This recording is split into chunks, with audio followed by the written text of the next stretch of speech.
So I mentioned the follow-through. Follow-through on the forehand, I'm going to try and show this from both directions.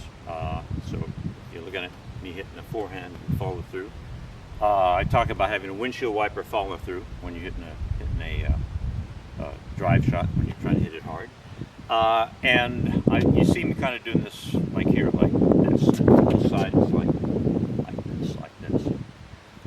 If you're hitting a relatively soft shot, the paddle is relatively vertical. So when I follow through, it's relatively like this. If I'm swinging really hard, centrifugal force will cause the paddle to tip toward the net. So you may say, it's not a windshield wiper because my windshield wipers don't tip toward the hood. But essentially, that's what happens when you swing hard. If you look at Federer hitting one of these windshield wiper follow-throughs, and you do a freeze frame right at when the racket's pointing toward the net, it's tilted forward. The harder you swings, the more it tilts forward. So you might say, well, that's kind of like a wrist rollover. Well, because in a wrist rollover, it doesn't, that's, but the difference is, here, this is toward the net. It's like this. Here, you've wrist rolled over here, and it's happening more off this way than off towards the net. Same thing on a backhand, same thing. You roll the wrist over, if you hit soft, it's kind of like this. If you're hitting hard, then the paddle tilts toward the net. So don't think, well, I'm not doing the windshield wiper because it's tilted down. You watch it, if you see it basically doing this, if it's doing that, it's a windshield wiper whether it's vertical or not. And the one caution I have to give you is that when I talk to people about this windshield wiper, they end up doing that no matter how hard they swing, they end up doing this, where it's paddle's vertical, right here, vertical. The problem with that is that if they do that as they make ball contact, they do not generate any punch. Punch is like swinging out, hitting through the ball, basically. Hitting out, so hitting through the ball. That's punch. This is lift. This is lift. That's to give you lift. That low to high gives you lift, and also generates topspin. I really haven't mentioned it, but topspin is a huge benefit from having this low to high motion.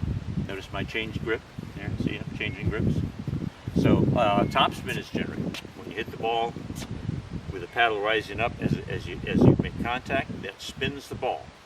Do this, spins the ball this way. What that does is builds up air on top of the ball, pulls air up above the ball, and then it hits the air that the ball's encountering as it travels, and that creates a high pressure. It brings it down into the court sooner than if you hit a flat shot.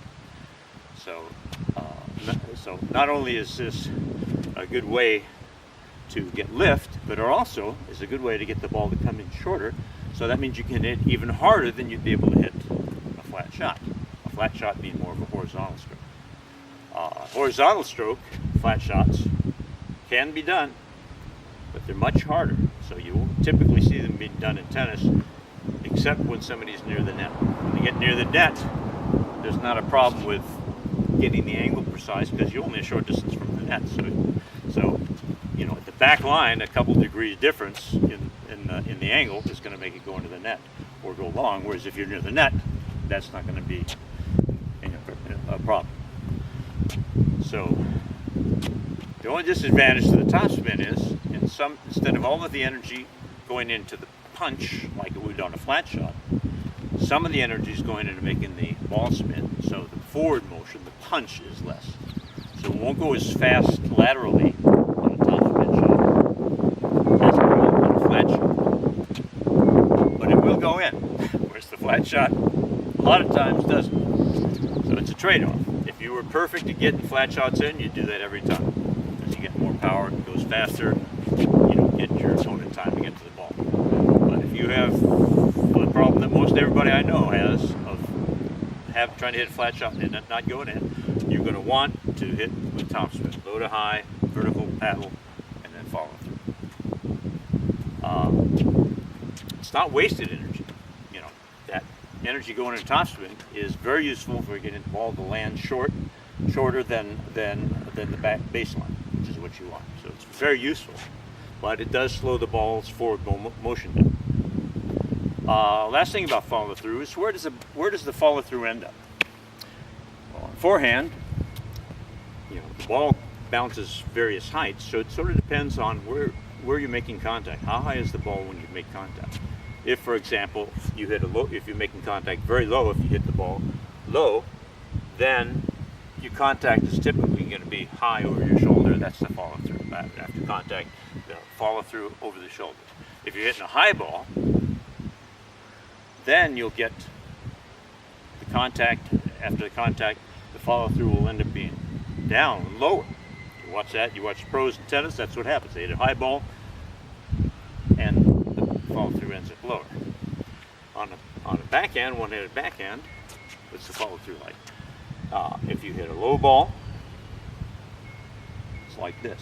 The follow-through, you really turn around, follow through, and then I'm not throwing my arm out because I'm thinking about my follow-through here. The arm at full follow-through is back from the body, straight out towards the fence. Straight arm, straight out towards the side fence, and the paddle or the racket is faced back toward the back fence. So follow through. That's a follow on the back. If you've got a high ball with a backhand, that's a very difficult shot. You won't see many people hitting that well. Even pros have trouble with that. So I won't tell you about what the follow through is like on that, because you're probably not going to hit a very good shot. If you have a high bounce, I recommend, if you have to hit a lot of high bounce, recommend learning a two-hander. Two-handers are much better for hitting high bouncers because you've got this left-handed forehand that's actually doing the work of getting those back. And then you'll have the same kind of a follow-through as on a forehand that's a high bouncer, low. Then on your two-hander, that'll end up low as well. Low, if you hit two-hander with this, then you'll end up high. So those are your follow-throughs.